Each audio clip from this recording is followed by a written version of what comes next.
सुदामा की कथा लीला सुनकर किसे संतोष हुआ होगा, तो मेरा मन अभी तक हरि कथा सुनने से नहीं भरा। सत्संग भाग्य के बिना नहीं मिलता। इससे मैं जानता हूँ कि मेरे पिछले जन्म का पुण्य सहाय हुआ, जो मैंने अंत समय गंगा किनारे आकर तुम्हारा दर्शन पाया। जिस जगह परमेश्वर की कथा होकर के सत्संग रहता है, वहां पर देवता स्वरूप से आते हैं। देखो, जो नारद मुनि दिन रात फिरते रहकर कहीं नहीं ठहरते, वे भी सत्संग में आकर के बैठते हैं। हमारे पितरों ने अपने कर्म के अनुसार वैकुंठ में देवी उत्तम स्थान पाया होगा। पर तुम्हारे उदाहरण से जो मैंने श्रीमद् भागवत सुना है, इसलिए हमारे मित्र लोग उत्तम से उत्तम स्थान रहने के लिए पाएंगे। जिस मनुष्य के मुख से परमेश्वर का नाम नहीं निकलता, उसको पशु से भी निषिद्ध समझना चाहिए।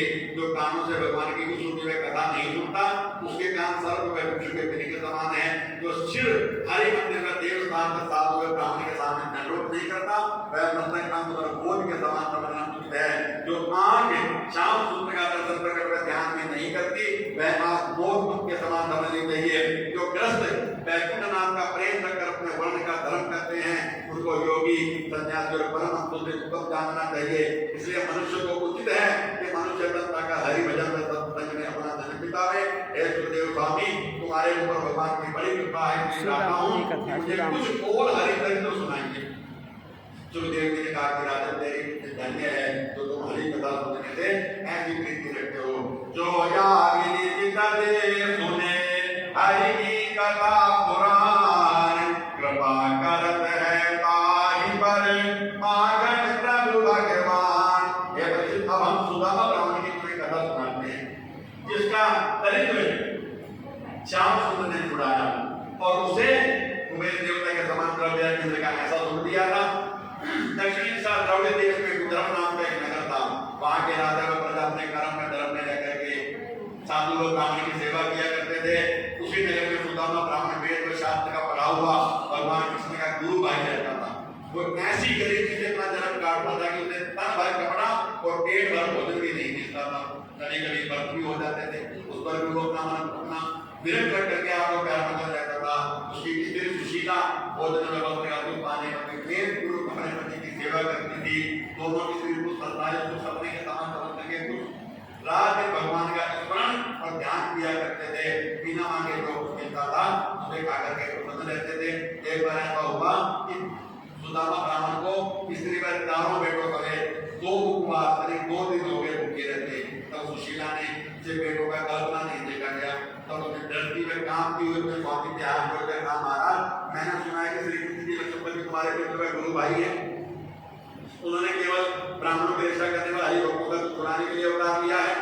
आप उनके पास तो नहीं जाते, जैसे तुम्हारा दरिद्र छूट जावे, तुमको ग्रस्त ब्राह्मण समझकर भी इतना धन देंगे कि फिर तुम्हें संतानी जाना रहेगी। ये सुंदर सुदामा ने कहा, प्रिय, तेरा ज्ञान कहाँ जाता है? जो कृष्णा उत्पन्न हुई, ब्राह्मणों को लालच करना अच्छा नहीं होता।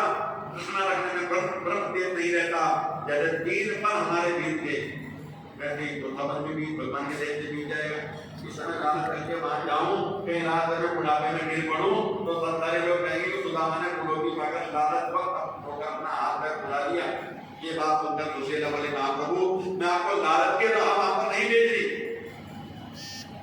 सिर्फ इसलिए कि महात्मा व बड़े लोगों का दर्शन करने से सब कुछ छूट करके सुख मिलता है।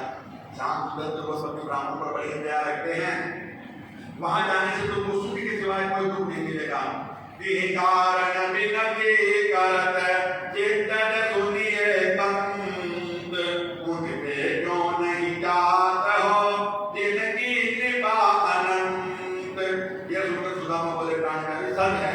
मैं श्री कृष्ण से ध्यान करके उनको अपने गुरु का सेवक समझता हूँ।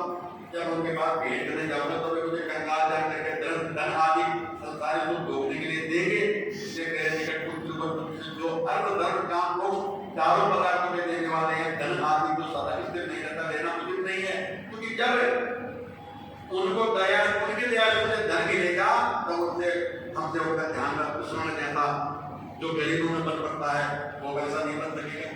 संसारी सुख में लपट जाने से परलोक का सोच भूल जाते हैं। मैंने जब पूर्व जन्म में किसी को कुछ दान दिया होता तो इस जन्म में मुझे दिखता, बिना दिए कोई नहीं पाता। इस बात में तुम मुझे कुछ मत दो, हमारे दिन बहुत अच्छे बीत रहे हैं। सुशीला ने जाने की मेरे स्वामी संसारी सुखों को सपने के समान समझ करके कुछ इच्छा नहीं रखते, तब फिर हाथ जोड़कर बोली, हे महाप्रभु, मैं